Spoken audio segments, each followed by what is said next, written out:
Lay your hands on your chest. Gbé ọwọ́ lé àyà rẹ. Please don't say, I don't understand this prayer. Just pray. Má sọ pé àdúrà àwọn òye mi ṣáà gbà á. Spirit of slavery. Ẹ̀mí ìsìnrú. In my body. Nínú ara mi. Hear the word of the Lord. Gbọ́ ọ̀rọ̀ Olúwa. Come out. Jáde. In the name of Jesus. Lórúkọ Jésù. Open your mouth and decree. Lẹ́nu rẹ kó pa láṣẹ. Something is going on over there. Ohun kan ń ṣẹlẹ̀ níbẹ̀ yẹn. You cannot negotiate. O lè dúnadúrà. Today is not a day to Òní negotiate. kìí ṣọjọ́ ìdúnadúrà.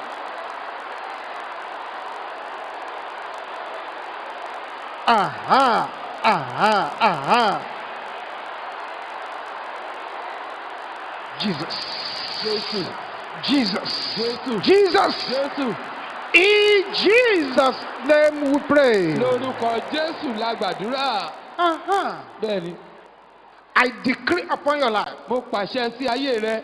that the power that stopped your parents while you stopped them Pé agbára tó dá àwọn òbí rẹ dúró níbi tó dá wọn dúró shall not stop you in the name of Òbí dá Jesus. dúró ní orúkọ Jésù.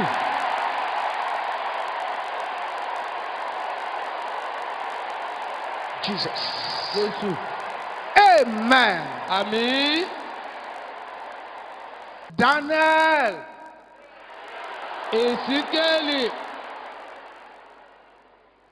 Is that the Lord who can call your name? Ṣé o lè gbóhùn sókè forúkọ rẹ ni?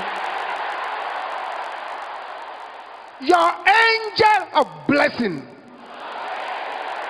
Áńgẹ́lì ìbùkún rẹ. must deliver your message today. Ó gbọ́dọ̀ jẹ iṣẹ́ rẹ lónìí. In the name of Lórúkọ Jesus. Jésù.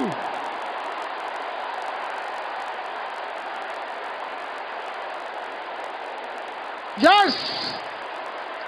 Let your angel of blessing Jẹ́ kí áńgẹ́lì deliver ìbùkún your rẹ. blessing today. Kó fi ìbùkún rẹ lé ọ lọ́wọ́ lónìí. In Jesus' name we pray. Lórúkọ Jésù la gbàdúrà. Now this prayer. Àdúrà tó kàn yìí. If you don't feel you are concerned, Kò bá lérò pé kò kàn ọ́.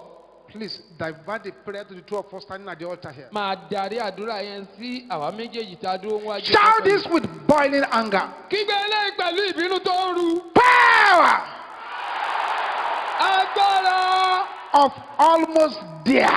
tí ó bẹ̀rẹ̀ débẹ̀. Is that the angriest you can get? Ṣé ò lè bínú ju báyẹn lọ ni? Come out of my life Jáde kúrò láyé mi. in the name of Jesus. Lórúkọ Jésù.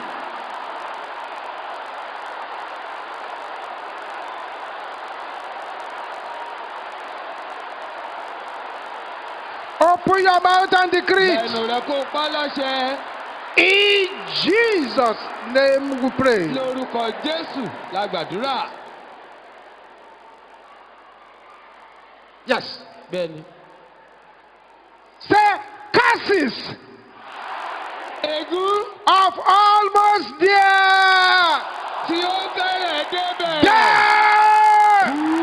In the name of Jesus. Lórúkọ Jésù.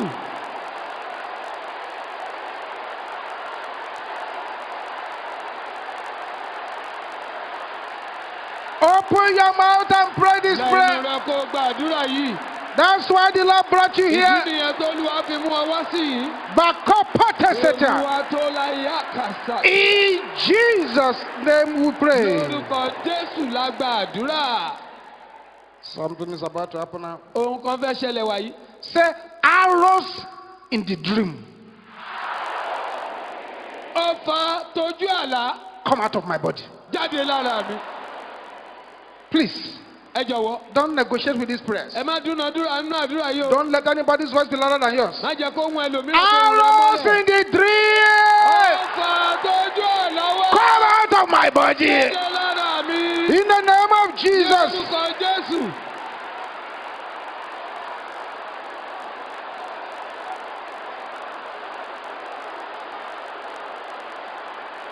In Jesus' name we pray. Lórúkọ Jésù la gbàdúrà.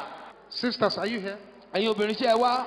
Sister, say this after me. ẹ̀yin obìnrin ẹ wí bẹ́ẹ̀ ẹ wí tẹ̀lé mi. Say wherever ibikíbi they have used curses tí wọ́n ti lo ègún to stop me. láti dá mi dúró. Can I hear the sister shouting it? káwọn obìnrin ó kígbe rẹ̀ kí n gbọ́. Brothers, can I hear you shouting the same thing? ẹ̀yin ọkùnrin ẹ kígbe rẹ̀ lóhùn òkè. I say no! In the name of Jesus. Open your mouth and decree. Say no, no.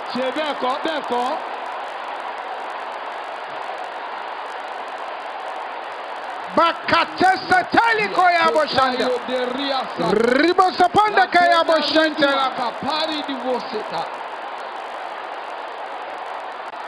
Thank you, Jesus.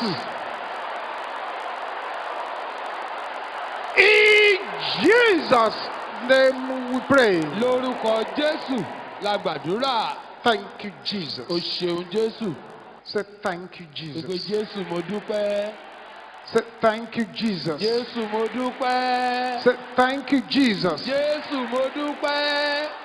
Can I hear the sisters say this after me? Ẹ jọ̀wọ́ kí àwọn obìnrin ó wí báyìí tẹ̀lé mi. All the prayers I have prayed. Gbogbo àdúrà tí mo ti gbà. Can I hear the sisters shouting it again? Àwọn obìnrin ó kígbe rẹ̀ lóhùn rárá. Hear the word of the Lord. Ẹ gbọ́ ọ̀rọ̀ Olúwa. Brothers, can I hear you shouting the same thing? Ẹ̀yin ọkùnrin kígbe rẹ̀ kí n gbọ́. Brothers, can you make it louder than that? Sisters, can I hear you shouting it again? Everybody together now. Catch up with me now. In the name of Jesus.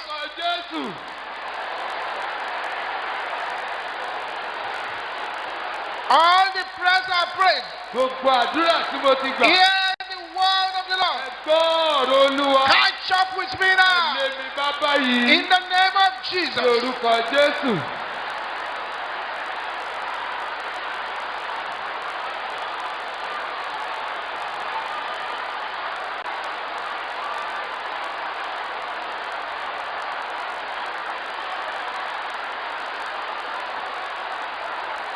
Aha. Good.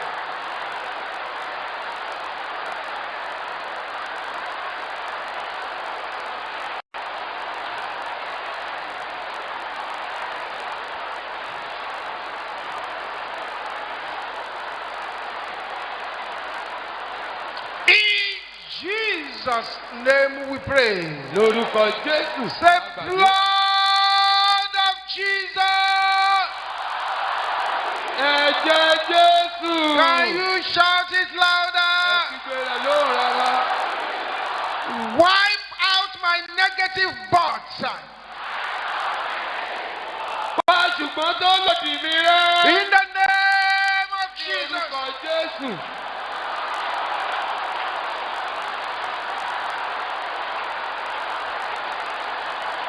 Wipe out my negative thoughts.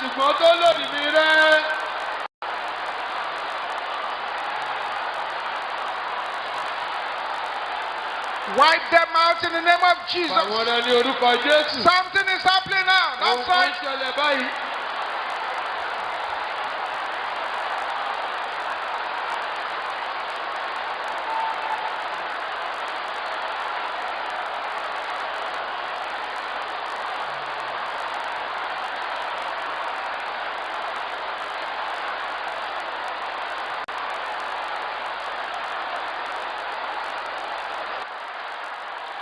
In Jesus' name we pray. Welcome to our channel today. We're here with another amazing video. Today's video will bless you in no small way. If you have yet to subscribe to our channel, please subscribe and also click on the notification button below so you'll be notified every time we upload a new video. If you feel this video can bless someone, kindly join us to spread the gospel to the world. Come be a part of the MFM International Headquarters social media family. Like and subscribe now. Thank you for watching our entire video today. If you feel you can bless someone, please join us and spread the gospel by sharing this video on your social media.